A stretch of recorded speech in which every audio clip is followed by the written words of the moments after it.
हिंगोली नगर परिषदेमध्ये भाजपला पुन्हा मोठा धक्का। भाजपच्या 2 उमेदवारांची निवडणुकीतून माघार। आतापर्यंत भाजपच्या एकूण 5 उमेदवारांची निवडणुकीतून माघार।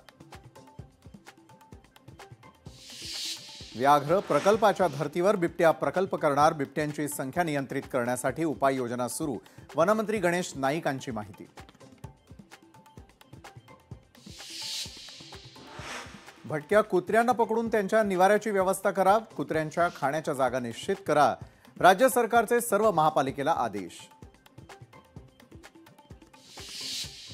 लातूरमधील हडको वसाहत भागातील नागरिकांचे महापालिकेच्या प्रवेशद्वारासमोर ठिय्या आंदोलन। नागरी सुविधांकडे प्रशासनाचं दुर्लक्ष होत असल्यानं नागरिक आक्रमक। कल्याणमधील स्वर्गीय आनंद दिघे उड्डाण पूल उद्यापासून राहणार बंद। पुलाच्या डागडुजी आणि दुरुस्तीच्या कामासाठी 10 दिवस पूल बंद राहणार।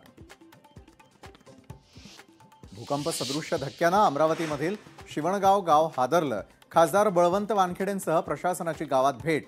शिवणगाव गावातील ग्रामस्थांमध्ये भीतीचं वातावरण।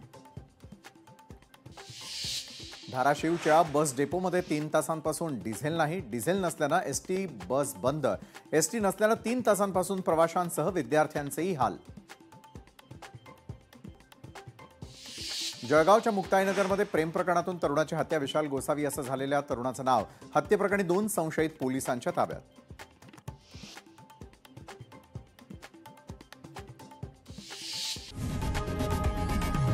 लोकशाही मराठी ऐका, पहा, जागरूक रहा।